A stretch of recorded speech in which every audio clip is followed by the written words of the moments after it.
CSTIC TV, tu portal de tecnología e informática, al servicio de la sociedad y los negocios. Muy buenas tardes a todos la distinguida concurrencia, damas y caballeros. Los saluda Julio Porcel, representante del Instituto de Transformación Digital para el Desarrollo. TDD. El TDD, en su afán de difundir las tecnologías digitales, sobre todo la adopción adecuada de las tecnologías digitales en el país, ha desarrollado una serie de eventos, entre ellos los TDD Talk, y hoy día nos toca conversar sobre el TDD Talk, sobre la red dorsal de fibra óptica en el Perú. Un tema bastante importante que generaría lo que es la conectividad a nivel nacional. La red dorsal nacional de fibra óptica que el Perú ha construido, así como las redes regionales de fibra óptica, algunos aún en construcción, que en forma conjunta representan 44.000 kilómetros de fibra óptica, representan un gran salto tecnológico de las telecomunicaciones para lograr la conectividad del Perú con inclusión. Esta importante infraestructura debe ser puesta al servicio del ciudadano, tanto urbano, pero especialmente rural, para mejorar la inclusión, la educación, la salud y poner al servicio de todos los ciudadanos diversos servicios públicos y privados que mejoren su calidad de vida.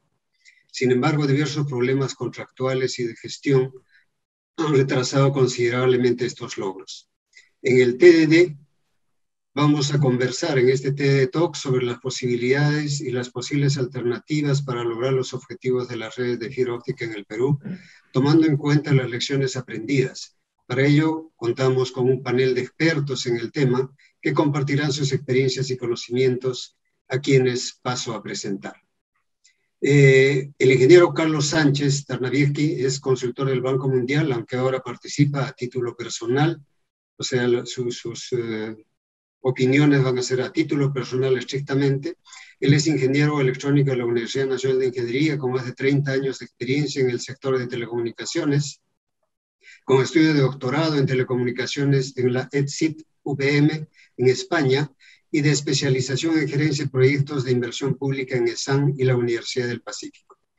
Ha ejercido la docencia por más de 20 años en la UNI y en la Universidad Nacional Mayor de San Marcos, y se ha desempeñado como investigador contratado por el CDTI, la Fundación de la UPM, y en Telefónica, Investigación y Desarrollo en España. Ha ejercido cargos de gerencia en OCIPTEL por más de 15 años y en empresas del Grupo Telefónica. Se ha desempeñado durante más de 7 años como asesor de los presidentes de OCIPTEL para su participación en el Consejo Directivo de FITEL. Actualmente trabaja como consultor independiente y recientemente ha sido contratado como consultor temporal del Banco Mundial y de Proinversión. Carlos Guamán, socio fundador de DN Consultores, es economista digital con 30 años de experiencia profesional. Socio fundador de DN Consultores, firma de asesoría estratégica en conectividad y transformación digital, con más de 150 colaboraciones con actores públicos y privados en Perú y en más de 10 países en América Latina. Experiencia específica en estudios económicos, desarrollo de negocios y diseño de políticas públicas. Presencia regular en medios de prensa y foros de la industria. Ha sido catedrático en cursos de estrategia en programas de posgrado en la UPC y en la Universidad Católica, economista en la Universidad del Pacífico del Perú, magíster en finanzas de la London School of Economics, Reino Unido. Paso también a presentar a Carlos Sotelo, que por algunas dificultades todavía no se ha conectado y se conectará en unos minutos. Él es director de la Escuela de Telecomunicaciones de la Facultad de Ingeniería Electrónica y Eléctrica de la Universidad Nacional Mayor de San Marcos, ingeniero electrónico, magíster en Ingeniería de Comunicaciones, España, magíster en Administración de Negocios, MBA, director de la Escuela de Telecomunicaciones de la Facultad de Ingeniería Electrónica y Eléctrica de la Universidad Nacional Mayor de San Marcos.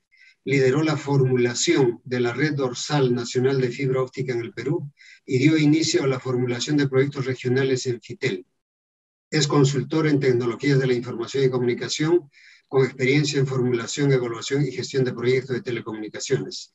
Experiencia en gerencia general, gerencia técnica de telecomunicaciones, coordinador de proyectos, asesor técnico en política regulatoria.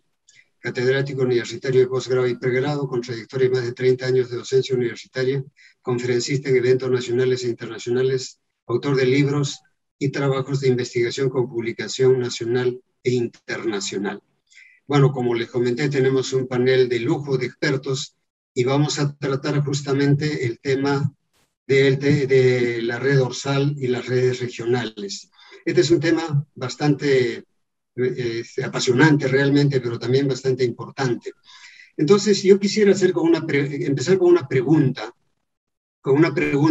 que tiene que ver por qué se desarrollaron las redes, tanto la red dorsal como las redes regionales. Carlos Sánchez, que estuvo también en la comisión de banda ancha, ¿podrías indicarnos, Carlos, cuáles fueron las expectativas cuando se desarrolló la ley de banda ancha? ¿En qué plazo se planificó alcanzar los objetivos? ¿Cuál era el modelo de negocio que se planteó en un principio? Porque definitivamente tenía que haber habido un modelo de negocio. ¿Podrías indicarnos y comentarnos, por favor, cómo era esa planificación que se estableció al principio? Bueno, muchas gracias por la invitación. Respecto a la pregunta, quería manifestar que yo no he sido miembro de la Comisión de Banda Ancha. La Comisión de Banda Ancha se originó bastante antes que la red dorsal, ¿no? Y no solamente se restringía la red dorsal. La Comisión de Banda Ancha vio temas también relacionados, por ejemplo, con desarrollo de contenidos, aplicativos, muchos otros temas. Quizás de las recomendaciones de la ley de banda ancha, la que más se ha desarrollado es la implementación de la red dorsal, ¿no? En lo que se refiere a la red dorsal, sí he participado bastante, ¿no? Y en realidad el nacimiento propiamente dicho de la red dorsal proviene de la ley de banda ancha, ¿no? No de la Comisión de Plan de Banda Ancha, sino de la ley de banda ancha. En la ley de banda ancha, pues se propuso desarrollar una red dorsal, ¿no? Y básicamente se priorizó, se consiguió de necesidad nacional, ¿no? Eh, Esta ley ha tenido un impacto bastante importante en el país, no solamente en la red dorsal, sino también en el mercado de telecomunicaciones. La, la ley de banda ancha ha dado lugar, algo importante quizás mencionar, de que este objetivo de desarrollar la banda ancha en realidad ha sido un objetivo de los distintos gobiernos, ¿no? Por ejemplo, el plan de banda ancha nació en la época del Partido Aprista y los sucesivos gobiernos, ¿no? Han reafirmado esta necesidad de desarrollar la banda ancha. Incluso ahora último se ha ido un poco más, ¿no? En declarar, digamos, el acceso a Internet como si fuese un derecho humano, ¿no? Y que por consiguiente el gobierno tiene la responsabilidad de hacer llegar a toda la población, ¿no? Eh, los, eh, los objetivos de desarrollar también banda ancha están relacionados con lo que se llama la mejora de la competitividad del país, ¿no? La integración del país. Bueno, hay bastantes, digamos, sustentos de desarrollar estas iniciativas de hacer una banda ancha universal para todos.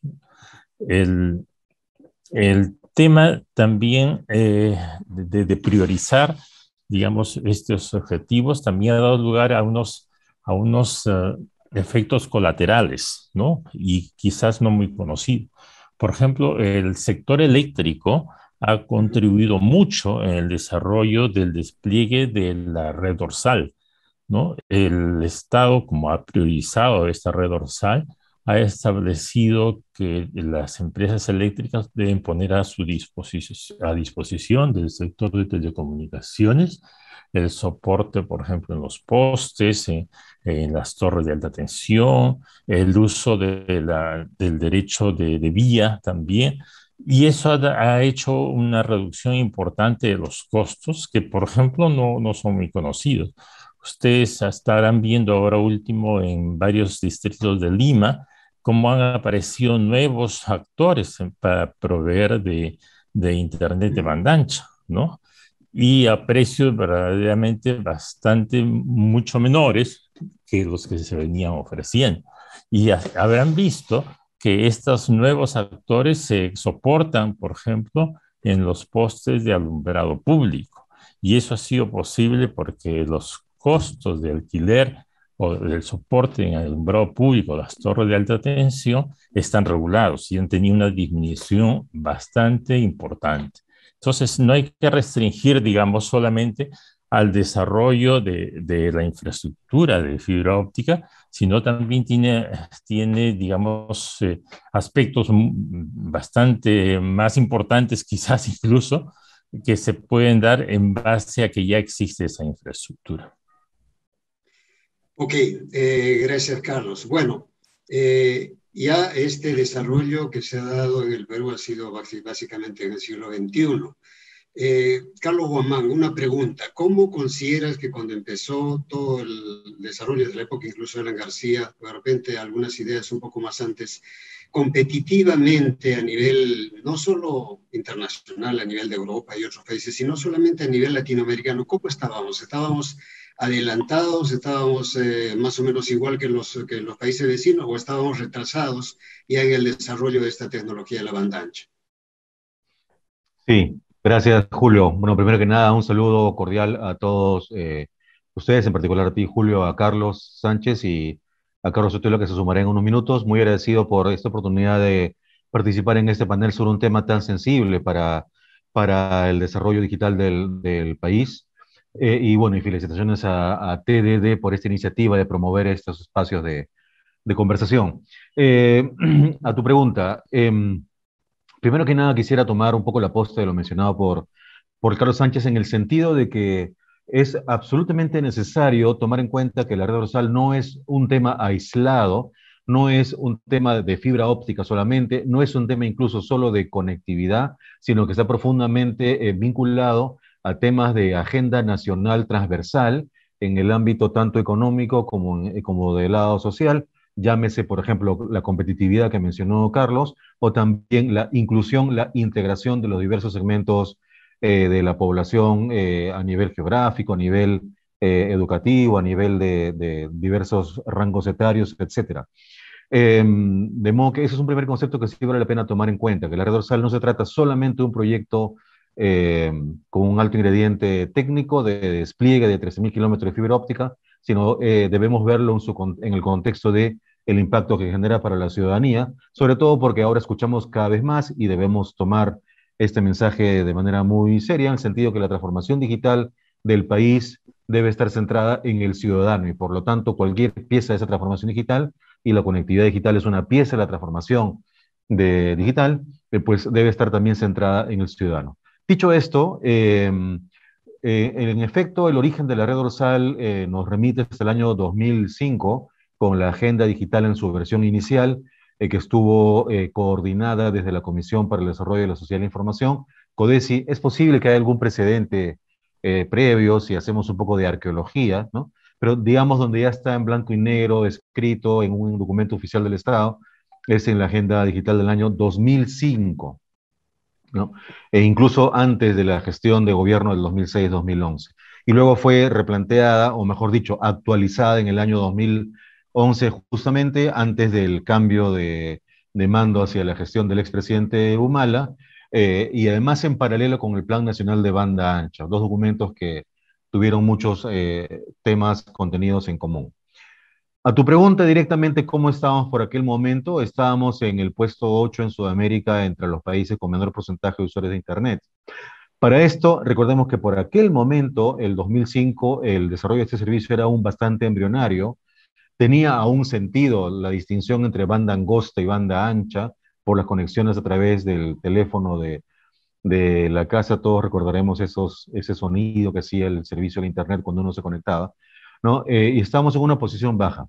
Al 2011, cuando tuvimos el Plan Nacional de Banda Ancha y la Agenda Digital en su versión 2.0, seguíamos en esa posición.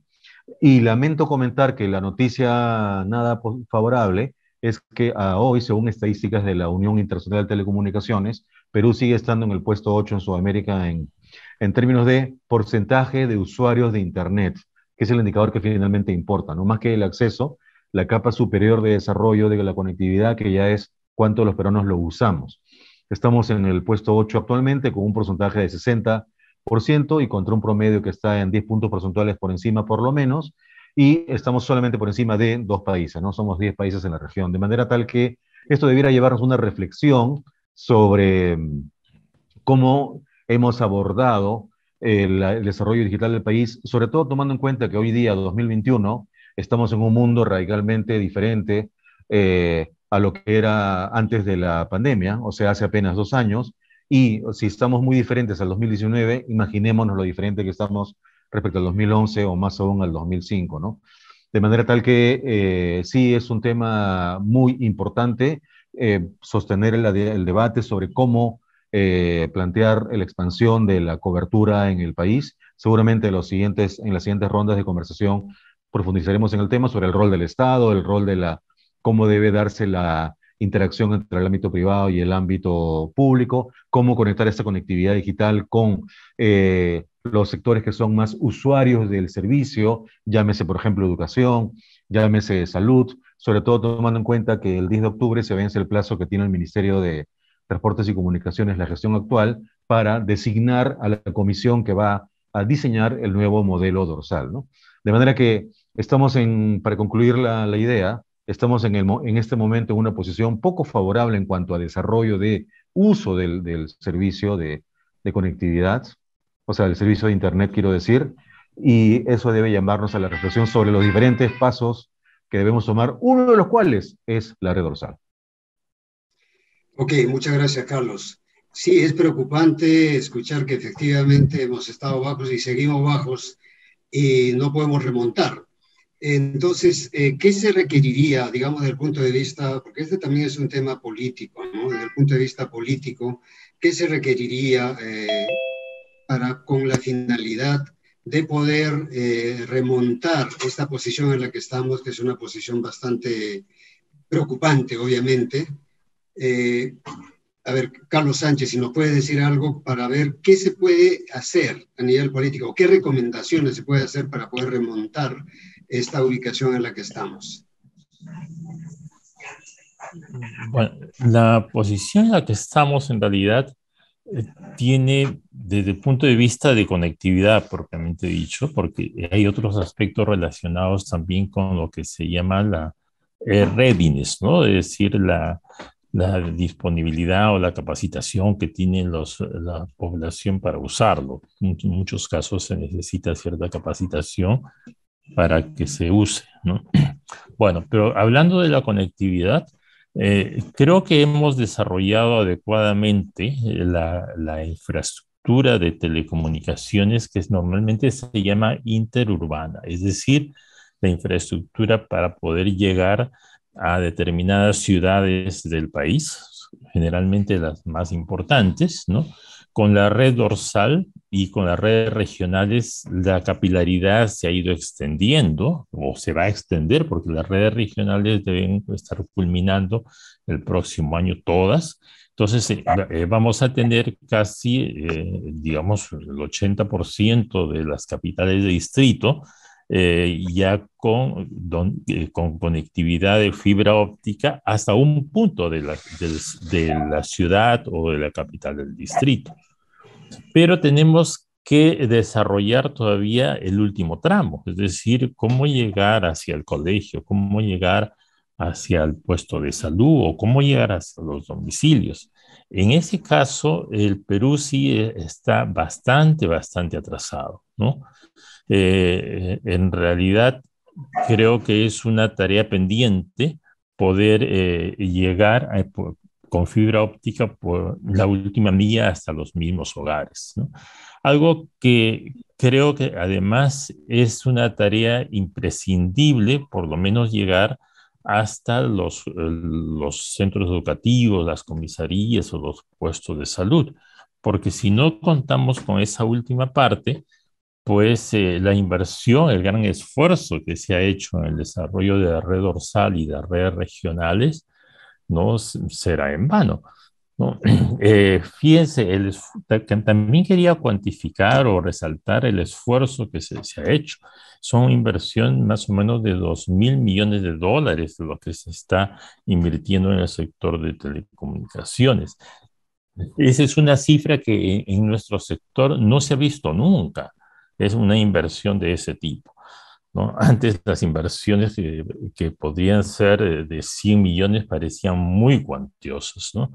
Por ejemplo, yo he estado en Fitel bastante tiempo y nosotros teníamos, digamos, un stock, ¿no? de los aportes, ¿no? Mejor dicho, un dinero más o menos de 200 millones, ¿no? Y parecía una cantidad muy, muy grande y que no había cómo gastar, ¿no? Entonces las inversiones ahora son 10 veces más, ¿no? Y en realidad el problema es que no la estamos usando adecuadamente esta inversión, ¿no? Ya quizás después en otras preguntas vamos a analizar el por qué, pero con esta inversión de las redes regionales y las redes dorsales vamos a llegar hasta un determinado punto de las capitales de distrito, de provincia o departamento del país. Entonces, la última milla creo que es imprescindible hacerlo, ¿no? Y por otra parte, es necesario desarrollar adecuadamente el modelo de negocio, ¿no? Porque quizás el mayor problema que se ha tenido en estas inversiones es que no se ha desarrollado adecuadamente el modelo de negocio, ¿no? Por otra parte, también es necesario entender que, como bien dijo Carlos Guamán, las necesidades de conectividad son de todos los sectores, son transversales, ¿no? Es decir, de todos los ministerios y también de la industria, de los sectores de servicios, etcétera, ¿no? Entonces, es necesario trabajar con ellos. Quizás algo que ha faltado es acercarse a los diversos sectores, ¿no? Hasta ahora, por ejemplo, me parece que sectores de educación o salud no conocen efectivamente, ¿no? Hasta dónde está llegando estas redes dorsales y redes regionales, y en muchos casos hacen la planificación como si no existiera, ¿no? Es decir, no sabe, por ejemplo, el Banco de la Nación puede no saber que en determinado sitio ya a fin de año va a llegar la fibra óptica y puede estar contratando su conectividad por satélite, o Corpac, por ejemplo, para hablar de casos recientes, ¿no? Bueno, entonces, creo que es necesario tener una visión multisectorial, cosa que ha faltado, ¿no? Y como ya lo dije, sin menospreciar pues, los otros aspectos relacionados con lo que lo que se llama el ecosistema, ¿no? Es decir, tener también los dispositivos, las tablets, los celulares, ¿no? Ese es otro tema que también no se ha abarcado adecuadamente, ¿no? Por ejemplo, actualmente nosotros estamos desarrollando bastante 4G o incluso 5G, pero en muchos casos, pues no se evalúa adecuadamente que los terminales de 4G o 5G pueden ser más caros, ¿no?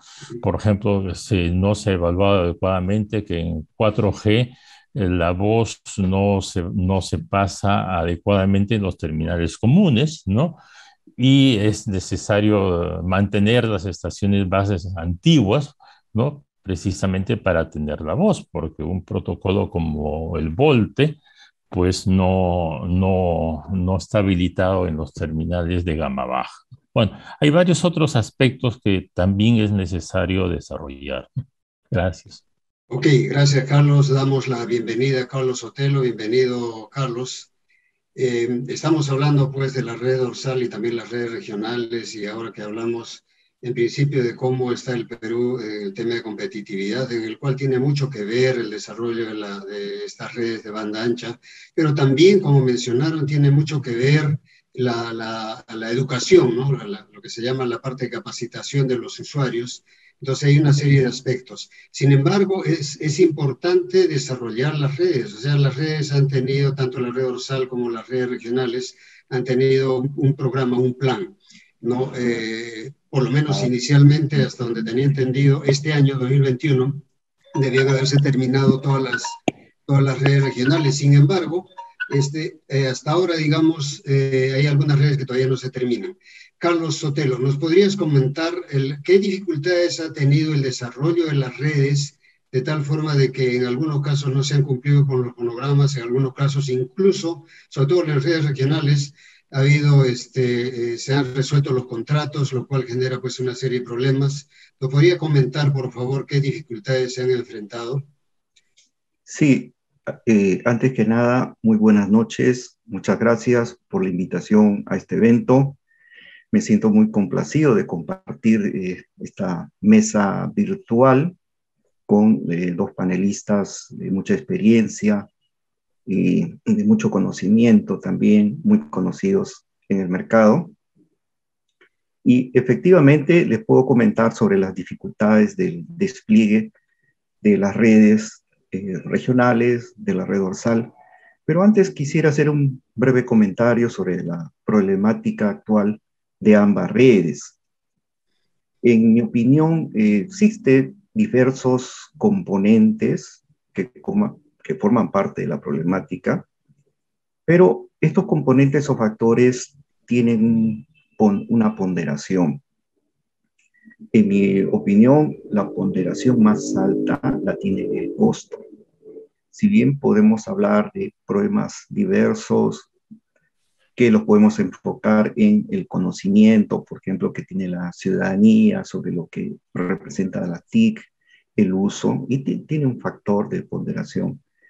El factor más alto lo tiene el costo. ¿Por qué no se utiliza la red dorsal? Hay diversas opiniones, yo soy respetuoso de todas las opiniones, discrepo con alguna de ellas, y yo creo que principalmente no se está utilizando la red dorsal por los elevados costos en la tarifa. Estamos hablando de $23 más IGB por megabit por segundo. Para llevar el internet de transporte solamente desde Lima hasta una capital de provincia, pero a eso hay que agregarle el costo de la compra del internet en Lima, que es variado en función de la cantidad de megabits que se compre. Si uno compra pocos megabits, puede costar $10 el megabit. Si uno compra un mayor volumen, $5. Grandes volúmenes puede llegar a $2. Mucho más grandes volúmenes puede llegar a centavos de dólar. O sea, estamos a 20 centavos de dólar, se puede comprar el megabit por segundo. Entonces, si enfocamos, digamos, la problemática de la red dorsal en función del tema de costo, el costo es muy elevado. Y si la tarifa es alta, obviamente la gente no va a poder utilizar. Por más que esté bien preparada, por más que sepa que la red dorsal está ahí, pero sabemos que existen otras alternativas de otros operadores en el mercado a menor costo. Entonces la decisión es bien simple. Tengo dos productos equivalentes en servicio, uno con un precio muy alto y otro con un precio muy bajo. Voy a elegir el precio bajo. Es así de simple, yo lo veo de esa manera, ¿no? Por esa razón no se está utilizando la red dorsal. Con respecto a los proyectos regionales, también sucede algo similar. Por ejemplo, si un poblador rural quiere acceder al servicio de Internet de uno de los proyectos que ya está listo, ¿qué proyectos están listos? Huancavelica, Apurima, Ayacucho, Lambayeque, también el Cusco, y están otros ya por terminar, ¿no? Pero, por ejemplo, si nos vamos a Ayacucho, un poblador rural quiere acceder a Internet a través de la red ya establecida y operando. ¿Cuánto le cuesta el megabit por segundo? Un megabit por segundo le está costando 250 soles.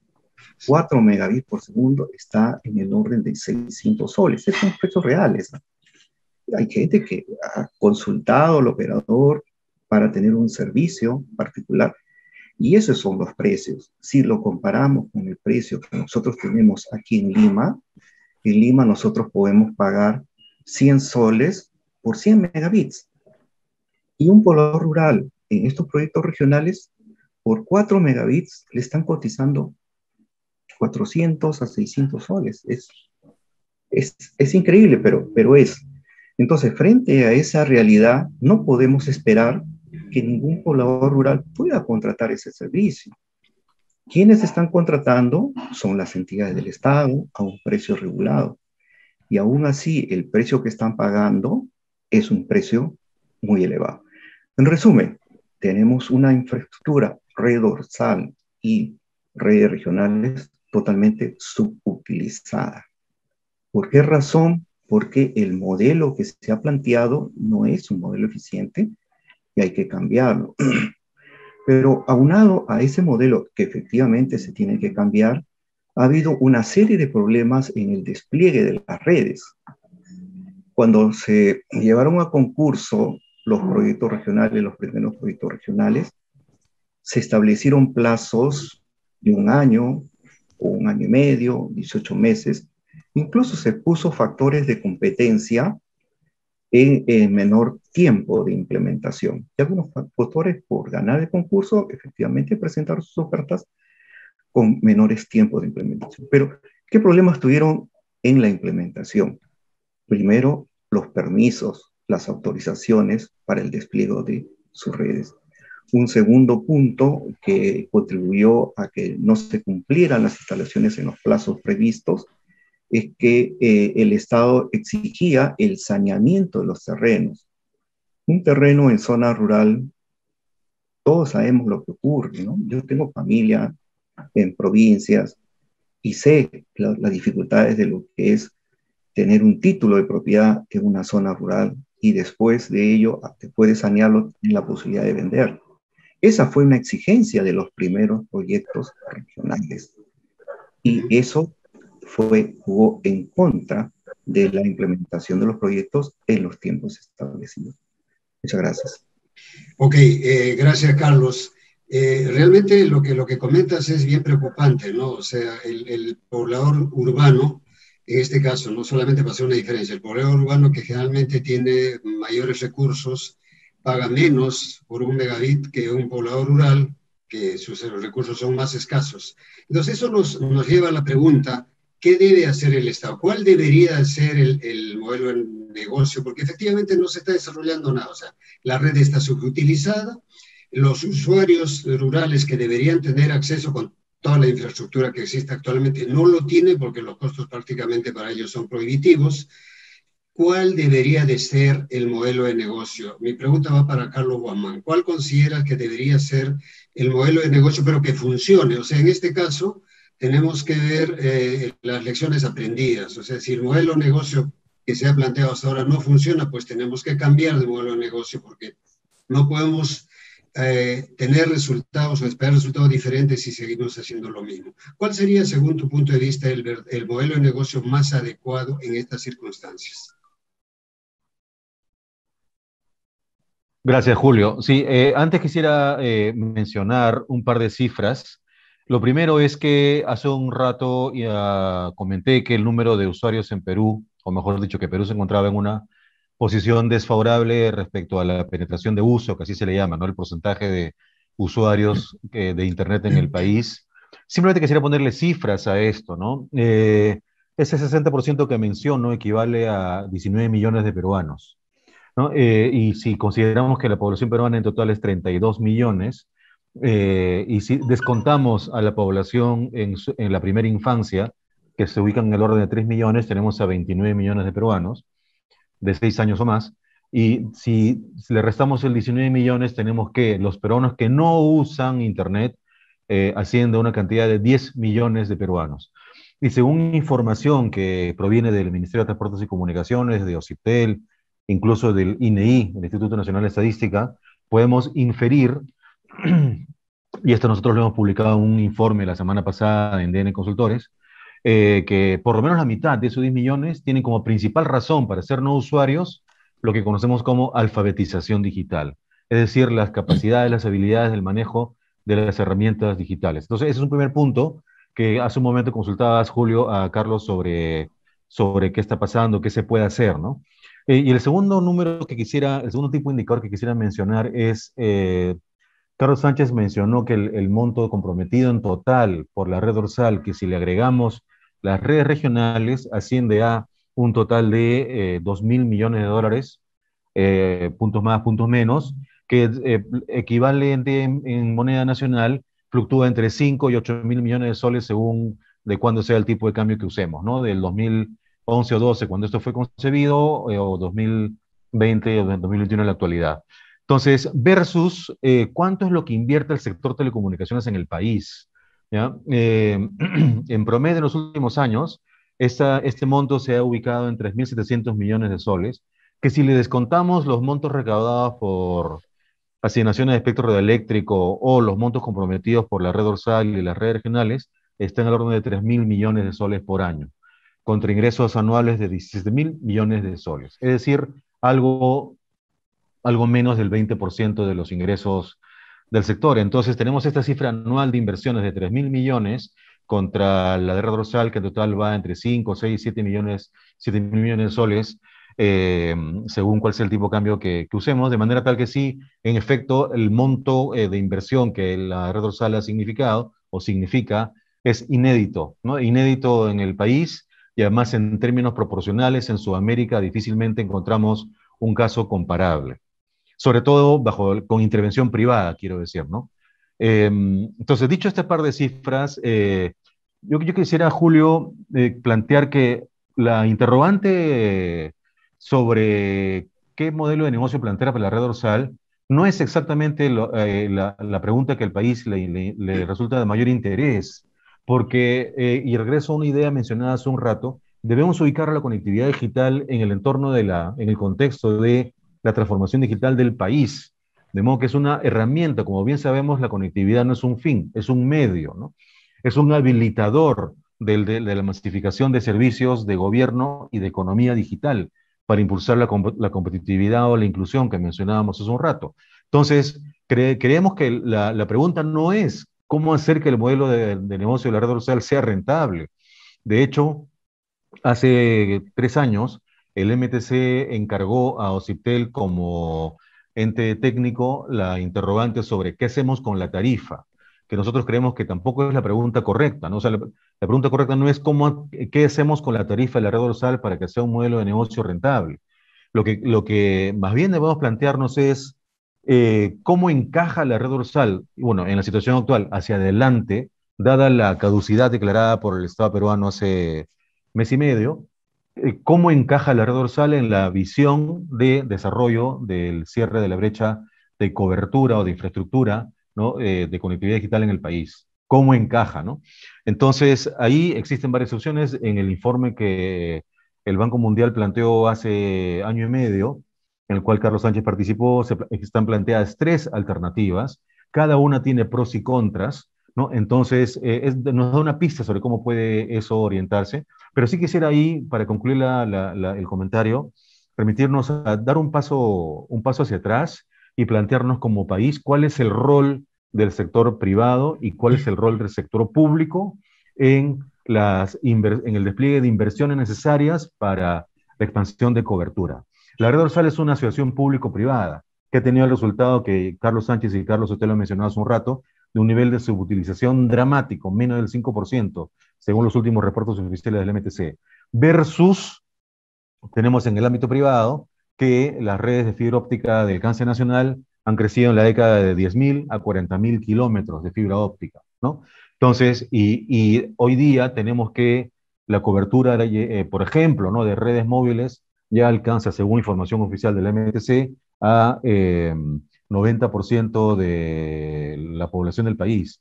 Entonces, esta pregunta es, ¿cómo planteamos la relación, la alianza entre el ámbito público y el ámbito privado para la expansión de cobertura? Y ahí lo que nosotros creemos en un serio repliegue de la red dorsal, ya no de algún alcance nacional, sino sumamente focalizado para lo que se puede denominar las zonas no competidas, ¿no? Que es algo bastante similar a lo mencionado como alternativa 3 en el informe del Banco Mundial. Por supuesto, no es algo muy sencillo, sabemos que eso encierra desafíos técnicos, Pero más allá de si eso le da rentabilidad o sostenibilidad al modelo dorsal, ¿no? Sí creemos que corresponde con el objetivo primigenio con el cual nació, que es alcanzar la conectividad a aquellos centros poblados en el país donde la inversión privada difícilmente va a llegar.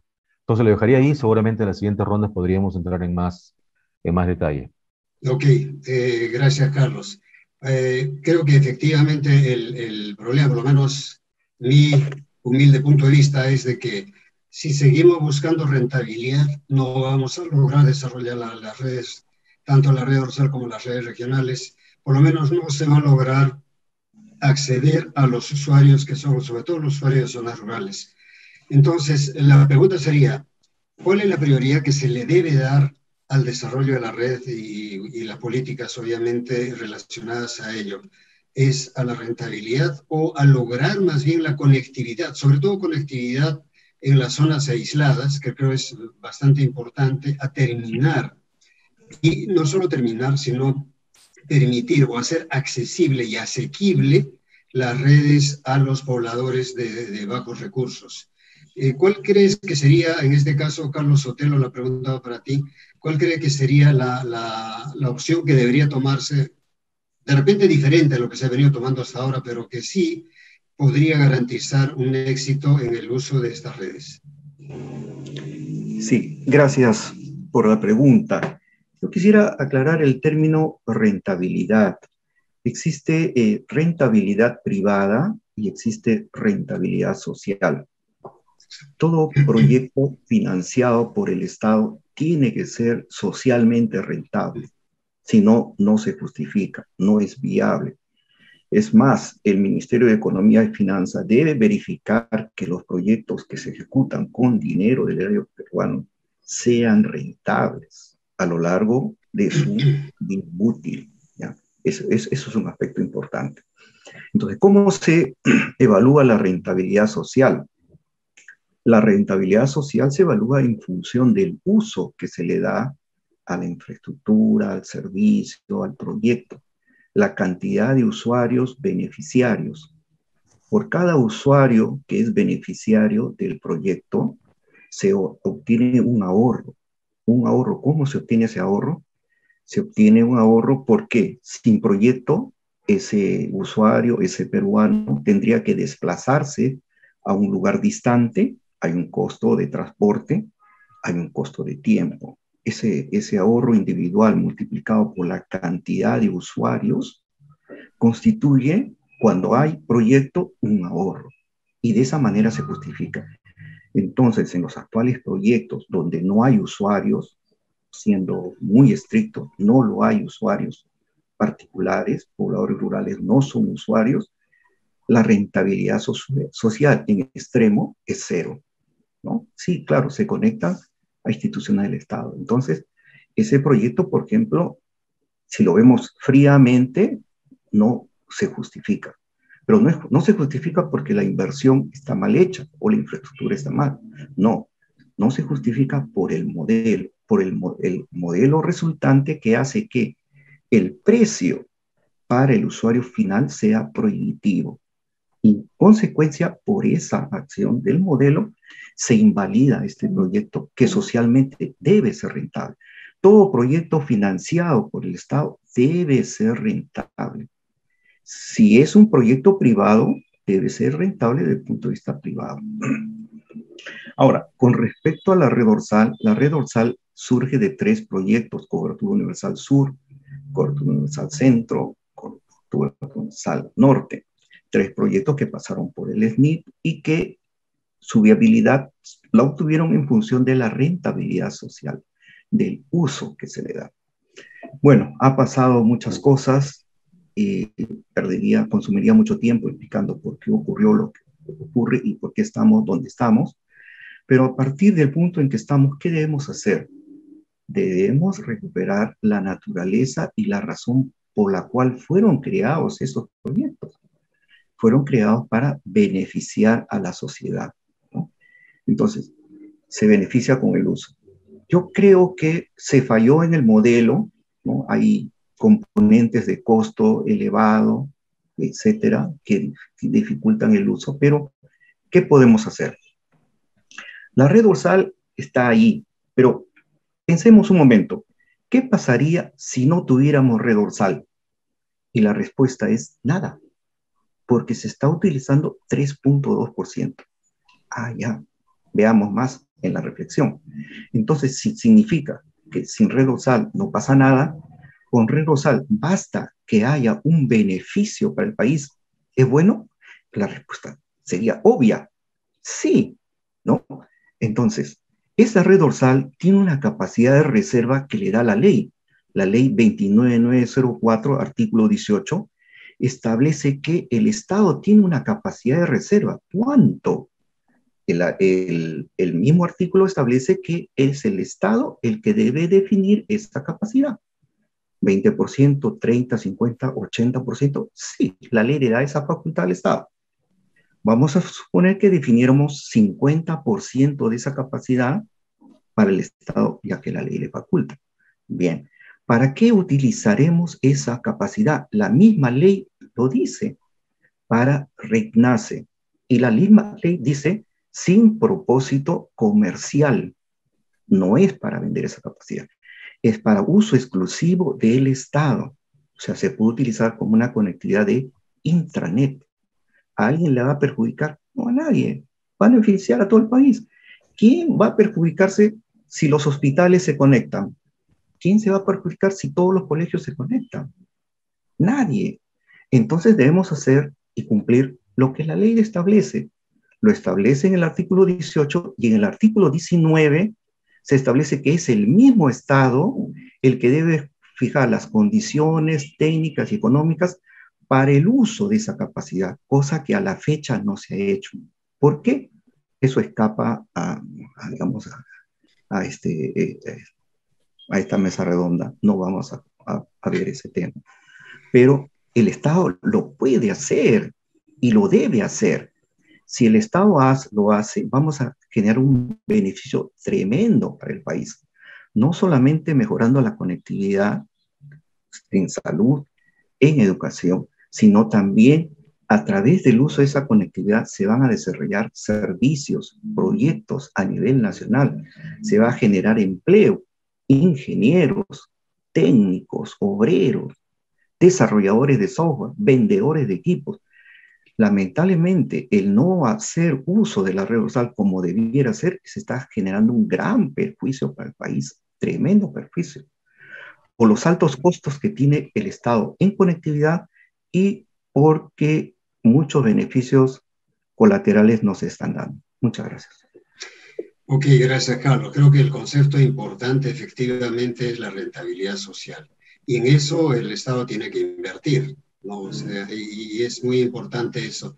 Ahora, sin embargo, hay un tema de todas maneras preocupante, porque, por ejemplo, bueno, las redes de los privados, sobre todo las redes de telefonía móvil, han alcanzado creo que alrededor de cerca de 50.000 localidades que más o menos representan el 90, un poco más por ciento de la población, pero quedan localidades aisladas que no tienen conectividad, ni por redes móviles, ni por la red dorsal. De hecho, las redes regionales, su cobertura está más o menos estimada en poco más de 6.000 localidades. Entonces, en el Perú, que tiene una geografía un poco complicada, existen zonas de difícil acceso, ¿no? Zonas que se han tratado de conectar a través, por ejemplo, vía satélite y otros medios, sobre todo en la sierra y fundamentalmente en la selva, donde hay una serie de localidades aisladas. Entonces, ¿qué se debería hacer? O sea, ¿qué posibilidades hay para desarrollar, por ejemplo, o conectar a localidades bastante aisladas con una inversión que sea adecuada, no precisamente llevando fibra óptica a cada uno de los centros poblados, porque eso sería una inversión bastante onerosa? ¿Cuáles serían las alternativas, Carlos Sánchez, si tienes alguna posibilidad al respecto? Bueno, en realidad el país tiene una geografía bastante difícil, ¿no? Y también tiene diversos costos para poder hacer llegar la conectividad, ¿no? La conectividad, por ejemplo, en la costa incluso de sitios pequeños, ya está desarrollada. Al menos ya llega fibra óptica hasta los centros poblados. Quizás no existe lo que estoy diciendo, la última milla, que es importante. No existe ni siquiera en Lima, ¿no? Es decir, en Lima hay muchos distritos que todavía no pueden dar servicio de fibra óptica hasta el hogar, ¿no? Bueno, pero por otra parte está la sierra. Creo que con este despliegue de la red dorsal, las redes regionales y el despliegue de las redes también de los operadores, ¿no? Se está llegando por lo menos a los centros poblados más importantes de la sierra, ¿no? En la sierra todavía hay algunos sitios alejados que se puede llegar probablemente no con fibra óptica, sino con medios inalámbricos. Y así ha sido el diseño que se ha hecho ya en este país desde hace bastante tiempo. Es decir, desde que estaba el FITEL dentro de OCIPTEL, se planteó ese modelo, ¿no? Desarrollar la fibra óptica hasta los centros poblados más grandes y a los centros poblados más pequeños que están cerca normalmente de los centros poblados más grandes, llegar con medios inalámbricos. Ese es un modelo que se... En cambio, la selva es otro problema, ¿no? En las selvas sí es bastante más difícil hacer llegar la fibra óptica y los costos son muy elevados, ¿no? Incluso en sitios tan grandes como Iquitos, ¿no? Que pasa 500.000 de habitantes, ¿no? Hasta el momento no llega la fibra óptica, ¿no? Y han llegado con redes de microondas, los diversos operadores, por lo menos 3 operadores ya llegan con redes de microondas, pero la capacidad de la red de microondas es tan reducida que todas esas redes apenas si llegan a Iquitos, pues se han saturado, ¿no? Y es por eso que actualmente, si uno quiere tener una buena conexión en Iquitos, hay que pagar precios prohibitivos, ¿no? Ha habido una posibilidad, ¿no? Digamos, una esperanza de tener tecnologías, digamos, disruptivas, o sea, otro tipo de tecnologías para llegar por satélite a los sitios más alejados, ¿no? Estas tecnologías disruptivas, en muchos casos, todavía están a nivel de piloto, ¿no? Exceptuando quizás esta tecnología de los satélites LEO, que ya existen aplicaciones comerciales y a precios más o menos reducidos, ¿no? Reducidos respecto a lo que existía antes, ¿no? Donde podíamos tener un megabit, digamos, a $500, a $1.000, ¿no? Pero todavía mucho más altos, a pesar de ser estas tecnologías disruptivas, precios más bajos, todavía mucho más altos que los que se consiguen con fibra óptica. Es decir, en la selva también se tiene que tener, digamos, una ingeniería adecuada como para poder hacer lo que se ha hecho en el resto del país, es decir, en la costa y en la sierra, ¿no? Ha habido un proyecto para llegar a Iquitos con fibra óptica subfluvial, que es de una empresa privada, ¿no? Que no es del Estado, y que creo que se ha detenido, ¿no? Por el tema de la pandemia, pero es interesante, ¿no? Que utilizar los ríos como camino para poder llevar la fibra óptica, ¿no? De hecho, las microondas que están llegando ahora a Iquitos lo hacen por casi los bordes del río. No son subfluviales, sino en base a saltos de microondas por torres bastante altas. Y hay 2 caminos, ¿no? Uno que va desde Yurimagua hasta Iquitos, ¿no? Y son 2 operadores que están yendo por ese camino y otro que va desde Pucallpa hasta Iquitos yendo por el Ucayali, ¿no? Este es más o menos las expectativas. Pero efectivamente, ¿no? Efectivamente, el problema, creo, es más que técnico, ¿no? Desde el punto de vista de telecomunicaciones, el problema creo que es más un problema económico, ¿no? Un problema económico. Y creo que efectivamente concuerdo con el ingeniero Carlos Sotelo que ha habido un problema de partida en el diseño, ¿no? no el diseño técnico, sino el diseño económico, el diseño del modelo de negocio. Se han cometido muchos errores, ¿no? Uno de los principales errores que creo que se ha cometido es la falta de transparencia, es decir, no ha habido una discusión clara, ¿no?, de cómo afrontar el problema, ¿no? Y se han establecido, por ejemplo, tarifas en base a premisas equivocadas, ¿no? He tenido oportunidad de revisar los estudios con los cuales, por ejemplo, se ha estimado la demanda. Y de verdad hay unos casos clamorosos de equivocaciones que a nadie se le podría haber ocurrido, ¿no? Para dar un ejemplo, en el caso de la estimación de la demanda a un sitio como Chimbote, ¿no? A Chimbote le asignaron una demanda, por decir algo, de 2 gigabits inicial, ¿no?, de que va a consumir en la fibra óptica, ¿no? Resulta que a Chimbote, en el momento que se aprobó la ley de banda ancha, y había 4 operadores que llegaban con fibra óptica, ¿no? Y todos esos operadores dan servicios finales, ¿no? Es decir, ellos ya daban internet o en Chimbote o telefonía o lo que sea, ¿no? Es decir, era imposible, ¿no? Y además, no sé si ustedes saben, pero la red dorsal no puede dar servicios finales, ¿no? Está restringida a ser operador neutro, es decir, ser un portador de portadores. ¿Quiénes son los clientes posibles de la red dorsal? Los otros operadores, no pueden ser otros. Es decir, algunos dicen que, por ejemplo, va a ser muy complicado la administración de la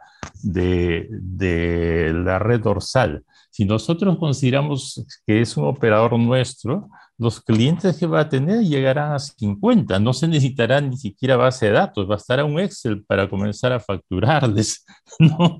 Porque en realidad sus clientes pueden ser solamente los operadores. Entonces, en Chimbote, después de tantos años que ya existe la red dorsal, hay 0 megabits de contratados en la red dorsal. Cero. Y habían estimado 2 gigabits. ¿Por qué habían estimado 2 gigabits? ¿No? Es bastante curioso, porque resulta que Chimbote es la capital de Santa, ¿no? La capital de Santa, y Santa es un pueblito muy pequeño, en Chimbote, ¿no? Entonces consideraron que la demanda de Chimbote está asociada con Santa, ¿no? Y así se han cometido errores muy raros. También se han cometido errores al revés, ¿no? No sobreestimación, sino subestimación. Por ejemplo, hay sitios como, bueno, ahora no recuerdo exactamente, pero me acordaba de Chivay, ¿no? Chivay habían estimado una demanda muy, muy pequeña. Y la demanda efectiva de Chivay es 20 veces lo que habían estimado en el proyecto de la red dorsal, ¿no? Entonces, ha habido unos errores muy fuertes, más que nada desde el punto de vista del modelo económico.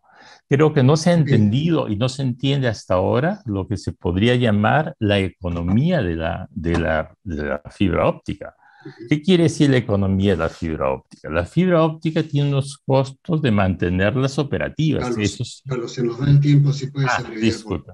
Sí. Ese es un tema que me parece muy interesante, pero creo que hay que profundizar en lo que podríamos llamar la economía de la fibra óptica, que en realidad, y con esto termino, en la fibra óptica desplegada, en todos los operadores, el porcentaje de autocompra, es decir, lo que se proveen a sí mismos, está en el 80% de la capacidad que está vendida, ¿no? Es autocompra. Y lo que se vende a otros es marginal. Creo que en la red dorsal también se va a dar exactamente lo mismo. El porcentaje de autocompra debería de ser de esas magnitudes, el 80%, y fundamentalmente es el Estado el que debería de comprar para sí mismo. no como dice Carlos Sotelo, el 50%, yo creo que va a ser más del 80% de la capacidad de las redes dorsales y las regionales que debe utilizar el Estado. Y ese 20% restante es el que podría comercializar, ¿no? Y no lo va a Ok, comercializar nunca más en Chimbote, lo va a comercializar en los sitios donde no llega los privados. Gracias. Disculpe. ok, muchas gracias, Carlos. Bueno, creo que ha sido una jornada ya para terminar, una jornada interesante, hemos visto diferentes aspectos. Me gustaría, Carlos Guamán, que nos indiques de toda esta experiencia que se ha tenido con las redes, tanto la red dorsal como las redes regionales, ¿qué lecciones aprendidas podríamos tener de estas experiencias para no volverlas a repetir? ¿Podrías, por favor, indicarnos, de acuerdo a tu punto de vista, qué lecciones aprendidas tenemos para salir adelante? Tu micro está apagado. Sí, claro que sí. Gracias, Julio. Mira, y buscaré ser lo más sintético posible. Quisiera comentar tres ideas respecto a tu comentario. Lo primero es que el año 2019 la Corporación Andina de Fomento publicó un estudio comparativo sobre casos emblemáticos de asociaciones público-privadas en América Latina, y uno de los casos elegidos fue la Red Dorsal. Y luego de una buena cantidad de páginas donde analiza el caso y llega a la conclusión de que el principal factor que explica la situación a ese momento de un resultado bastante magro de impacto de la red dorsal es lo que ellos denominan la prisa política. ¿Por qué prisa política? Porque se convirtió en un proyecto emblemático para el gobierno de turno y era necesario dar los pasos necesarios para que fuera inaugurado durante la gestión correspondiente. Y entonces, si tomamos en cuenta esa conclusión de la CAF y la cruzamos con la fecha de inauguración de la red dorsal, que fue el 20 de julio del año 2016, 8 días antes del cambio de gobierno, pareciera que esa conclusión a la que la CAF llega no es tan descabellada, ¿no?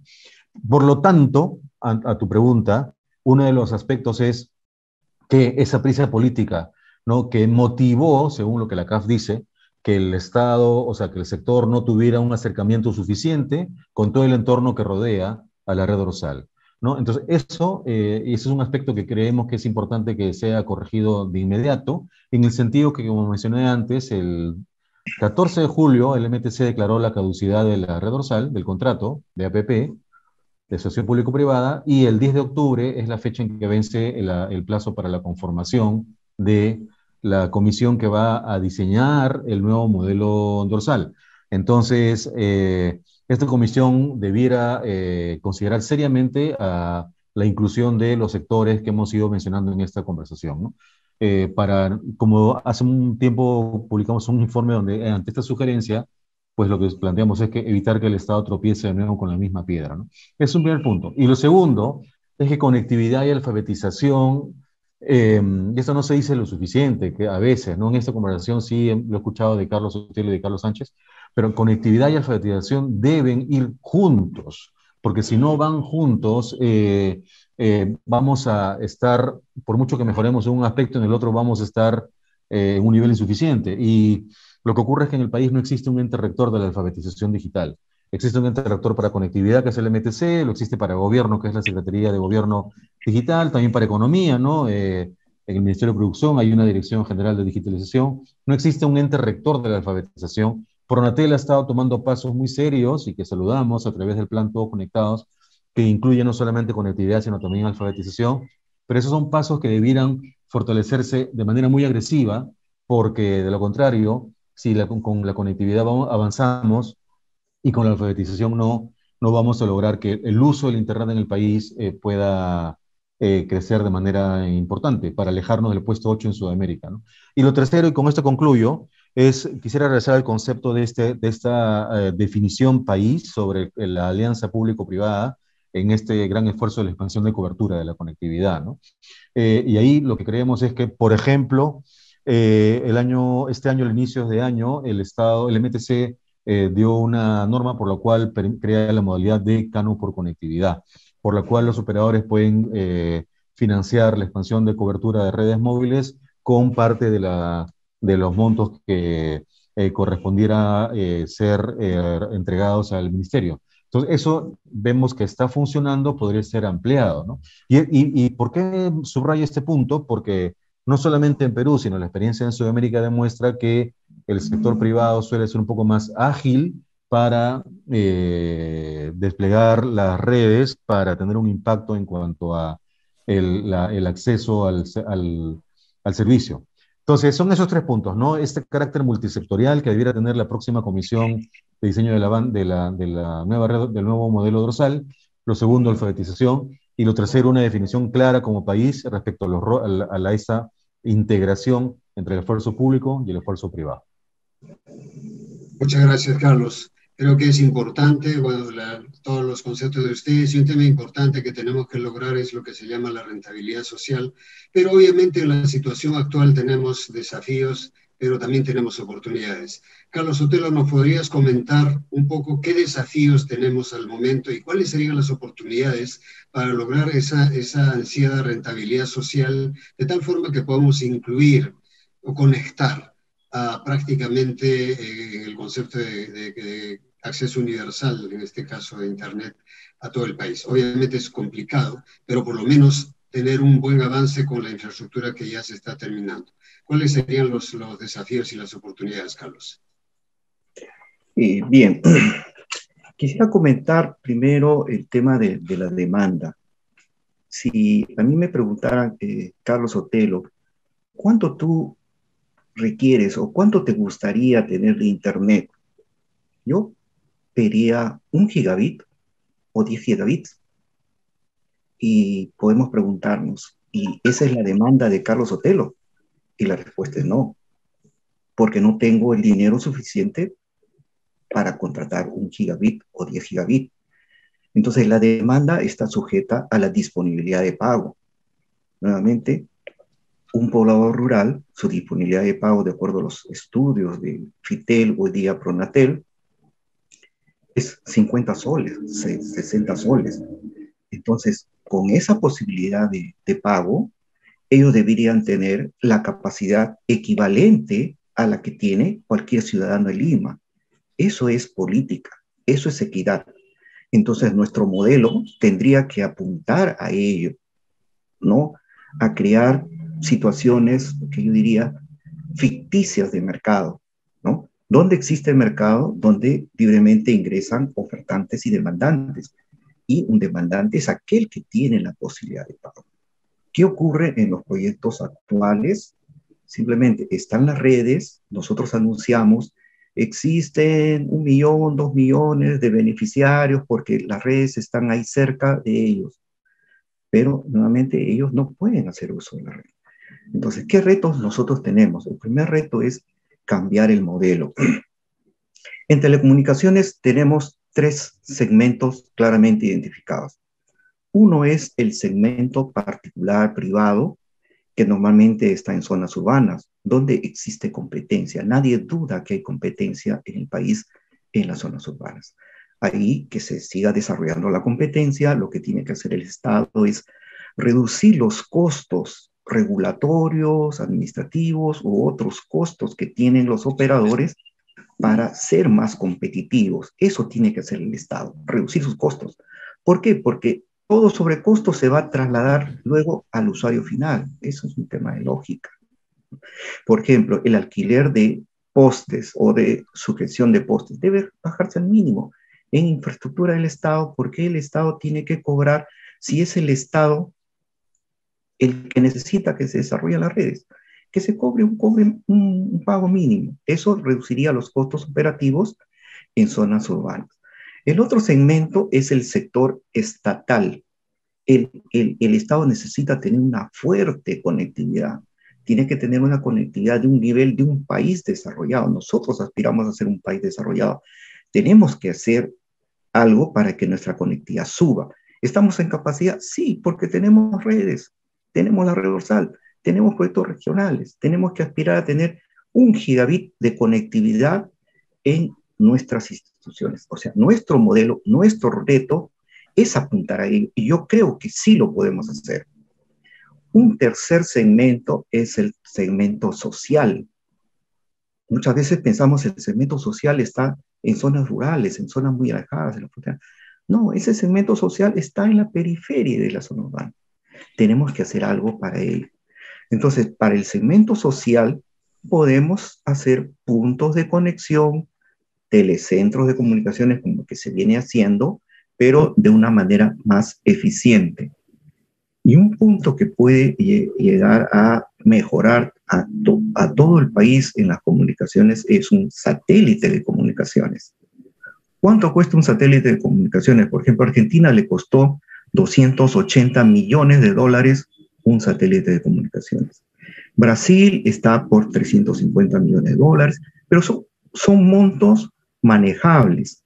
Nosotros hemos comprometido $2.100 millones en la red dorsal y los proyectos regionales, pero con un modelo ineficiente, y toda esa inversión está ahí, sin prácticamente utilizarse como debiera. Un satélite de comunicaciones lo que va a hacer es llevar comunicaciones eficientes a zonas que no pueden cubrir la red dorsal y los proyectos regionales. Y de esta manera sí tendríamos la inclusión social que hace muchos años se viene hablando, que se hacen muchas conferencias, muchos PPTs, pero finalmente no se concreta. Gracias. Muchas gracias, Carlos. Bueno, quiero agradecer a ambos Carlos. Hemos tenido la coincidencia que los tres son Carlos: Carlos Sánchez, Carlos Sotelo, Carlos Guamán, por vuestras excelentes disertaciones y sus respuestas. Creo que el tema de la red dorsal y la banda ancha en general es un tema muy amplio, y la verdad que en un espacio breve como este no podemos completar con todo. Tenemos preguntas de los asistentes. No podemos responder a todas las preguntas, pero voy a pasar algunas. Pero les voy a pedir, por favor, que seamos breves porque el tiempo se nos ha ganado. Entonces, acá hay una pregunta primero dice: buenas noches, señor, perdón un ratito, señor Carlos Guamán. Estamos en el puesto 8 en América Latina. ¿Cómo indica, considerando que existen subsidios en los países que están adelante o no subsidian? ¿Es adecuado el subsidio? ¿Cuánto le costaría al país y cuál sería el sistema adecuado usado en otras experiencias de éxito que se pueden aplicar? Carlos Guamán, por favor, si puede responder a esa pregunta, que ha sido personal. Sí, gracias, Julio. Bueno, sí, sería bueno tener la claridad si la pregunta sobre el subsidio alude del lado de la oferta o del lado de la demanda, pero bueno, vamos a comentar ambas opciones, ¿no? Subsidio de la oferta, es decir, a los operadores para que lleguen a donde el modelo de negocio no es rentable para un operador privado. Quisiera comentar que de los 10 países de Sudamérica, junto con Colombia, y que venía un poco de antes de la red dorsal, y luego vino el caso de Chile, son 3 casos, todos los otros 7 países de Sudamérica tienen esta política de acceso universal o de cobertura en el país a través de un operador del Estado, ¿no? Por ejemplo, en Brasil es Telebrás, en Uruguay es Antel, en Argentina fue creado un operador en el gobierno de la expresidenta Kirchner, que se llama ARSAT, etcétera. En Venezuela es CanTV, que pertenece al Estado desde hace ya unos 20 años. Entonces, son operadores del Estado y por lo tanto no es que exista un subsidio como tal, sino el operador del Estado incluye un presupuesto del Tesoro dedicado a los objetivos de acceso universal. Eso por el lado del subsidio de la oferta. Y en cuanto al subsidio de la demanda, eso en el contexto actual entra en la mesa de discusión de manera mucho más relevante que hace 10 años, porque sabemos que el acceso al Internet requiere tanto la conectividad en sí misma como los dispositivos, ya sean de dispositivos fijos o móviles. De manera que el TCO, como podemos llamarlo así, ¿no? El costo total de propiedad o de contar con el servicio de Internet, que incluye ambos, ya empieza a enfrentar desafíos, a representar un desafío para hogares de menores ingresos. De manera que ante ese escenario, algunos países de la región ya han considerado algunas medidas de subsidio a la demanda. Por ejemplo, exoneración del IGB, el IVA, como se llama en otros países, para dispositivos. Lo otro es ya bonos digitales focalizados en segmentos de bajos ingresos también, sobre todo en el ámbito rural y periurbano, y algunas otras medidas comparables, ¿no? Entonces, acá en el Perú eso no existe para el ámbito digital, es un tema que podríamos poner en la mesa para la evaluación y plantearlo como algo que de pronto el MIDIS podría hacerlo, porque el MIDIS tiene mucha experiencia, mucha experticia en ese ámbito de subsidio focalizado a la demanda, etcétera. Pero es un tema que habría que estudiarlo y sobre todo comentar que la CEPAL, la Comisión Económica para América Latina, ya lo ha planteado de manera formal, ¿no? Entonces, eso es lo que puedo decir. Subsidio de la oferta existe sobre todo en Colombia, Perú y más recientemente en Chile, ¿no? Que tiene una red dorsal, pero que no es nacional, porque tiene la ventaja geográfica de ser fundamentalmente costa, ¿no? Con poco acceso a las zonas de la serranía, pero en la zona sur sí tiene una zona austral, donde existe una fibra óptica austral, un proyecto que se llama así, FOA, ¿no? Fuera de esos tres, el resto es con operadores del Estado, y eso ha sido la demanda, lo dicho, ¿no? Un tema que no ha aplicado hasta ahora, pero que podría tener sentido aplicarlo hacia adelante, sujeto a un estudio. Ok, muchas gracias, Carlos. Carlos Sánchez, acá una pregunta también para ti, brevemente, por favor. ¿Por qué la red dorsal, que como usted dice, costó tanto, no fue rentable, nunca fue competitiva por sus costos, nunca se modificaron estos costos, ni se incluyó todo el tráfico de las entidades del Estado, etcétera, y por el momento es un elefante blanco? Esa es la pregunta un poquito retadora, Carlos. Brevemente, por favor.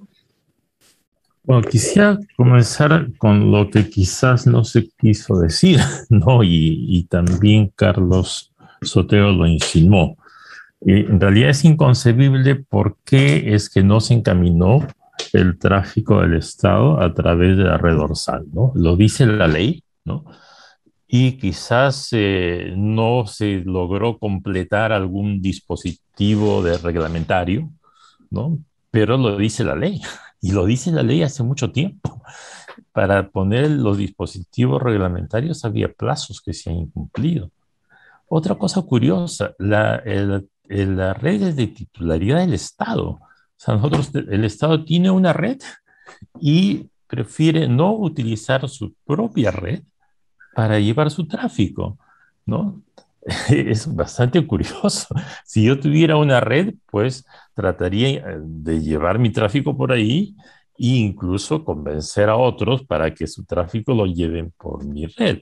Pero no está sucediendo eso, ¿no?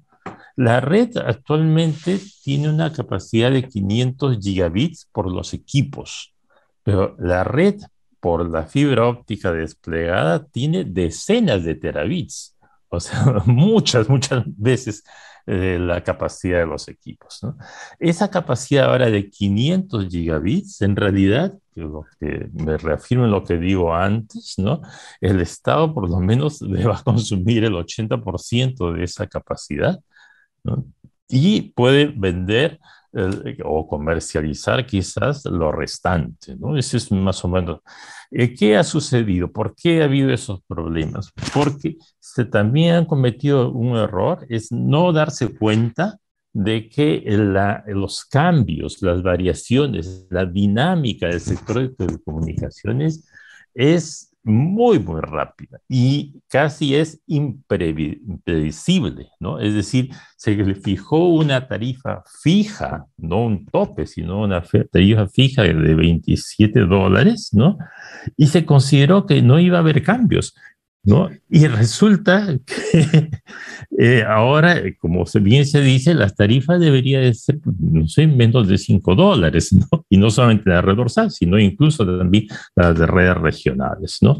Entonces, cuando existe esa dinámica, las fórmulas de establecimiento de las tarifas deben ser dinámicas. Es decir, por ejemplo, en España existía el retail minus, ¿no? Podría decir, nosotros vamos a tener las tarifas que existe en el mercado menos un descuento del 10%, por decir algo, ¿no? Pero no se ha hecho eso, se ha considerado que todo va a ser fijo, ¿no? Se ha hecho un trabajo de oficina y se ha considerado que incluso las cosas van a ir tan bien que había una fórmula para descuentos en base al tráfico y resulta que esa fórmula ahora dice que las tarifas deben elevarse, no bajarse, elevarse. Actualmente es así y eso lo han hecho instituciones de este país que deben asumir su responsabilidad, ¿no? Felizmente ya se ha resuelto el contrato y como bien se dice, en octubre vamos a tener una comisión que espero yo que sí haga un estudio serio, que sí considere que este sector es bastante dinámico y que tiene que prever, ¿no? O si no se puede prever el futuro, por lo menos hacer que las cosas sean dinámicamente ajustables, ¿no? Eso es algo que es imprescindible hacer, ¿no? Pero vuelvo a repetir, quizás es el Estado el que debería de utilizar su red, hace toda la red dorsal. Gracias. Ok, muchas gracias, Carlos. Hay una pregunta para Carlos Sotelo. Dice, buenas noches, ¿qué tendencias o modelos o criterios se están barajando y tomando en cuenta para la realización y formulación del nuevo modelo de negocio que va a regir para la nueva red dorsal? ¿Para la nueva red dorsal? Sí. Carlos, por favor, brevemente. Sí, gracias. En realidad, el modelo es simple y está basado en una lógica económica. Hay que reducir los costos. Cuando alguien analiza un proyecto de telecomunicaciones, yo analizo eso en mi día a día, enseño en la Universidad de San Marcos los cursos de formulación de proyectos de telecomunicaciones a nivel de pregrado y posgrado. Entonces, analizar costos es el día a día con los alumnos, ¿no? Y la pregunta siempre para los alumnos es, y les hago los modelos que actualmente tenemos nosotros en la red dorsal y los proyectos regionales, y la pregunta es, ¿por qué los precios al usuario final son elevados? Y la respuesta es bien simple, el costo de transporte es elevado. ¿Qué es lo que hace prohibitivo el servicio de banda ancha? Por más que el Estado haga todo el esfuerzo de sensibilización, difusión, capacitación y toda la publicidad que sea, ¿por qué no se utiliza? El precio del transporte es elevado. Entonces, fundamentalmente, lo que se tiene que corregir es el precio de transporte, ¿no? Y en una forma dinámica. ¿Se puede determinar ese precio de transporte? Por supuesto que sí. Por ejemplo, si nosotros vamos al SEACE, podemos ver todas las contrataciones del Estado a nivel nacional y en base a esas contrataciones nosotros podemos saber los precios que cada operador está brindando al Estado. Y de esa manera nosotros podemos hacer una ingeniería inversa y determinar cuáles son sus costos de transporte, de acceso, y determinar y poder ajustarnos a una regulación más o menos adecuada para fijar precios de la red dorsal. Si queremos que la red dorsal se use, tiene que tener precios competitivos equivalentes a los de otros operadores. O sea, ese es el primer punto. Pero yo diría que adicionalmente a ese punto, que ese es el que aplica para el segmento que comenté, el segmento privado, particular, de zonas en competencia, para el Estado, siendo el Estado dueño de la red dorsal, habiendo pagado o teniendo comprometido todo el pago de la inversión y de la operación, el pago por el uso del Estado de la capacidad de la red dorsal debe ser un pago simbólico, un pago mínimo. Si el Estado es el dueño, es como que mande a construir un edificio. Después de terminado de construir el edificio, pague todos los servicios, la guardanía, y después yo digo, necesito tener un departamento, y voy al administrador, le digo, necesito un departamento, el administrador me dice, ya sí, te voy a cobrar $3,000. Y yo le digo, pero al costado hay otros edificios de $800. Sí, pues, pero la situación es así. Eso le está pasando al Estado actualmente con la red dorsal. Si quiere utilizar la red, la capacidad de su red, tiene que pagar un precio mayor que si hace uso de la red de otro operador donde no financió absolutamente nada. Entonces, ese es un punto. El otro punto es que la red dorsal tiene nodos que se diseñaron en su momento para atender proyectos sociales en zonas rurales. Esos nodos no se están utilizando. Esos nodos deben servir para desarrollar proyectos locales de conectividad de banda ancha para escuelas, centros de salud y centros comunitarios de acceso a Internet. CSTIC TV, tu portal de tecnología e informática, al servicio de la sociedad y los negocios.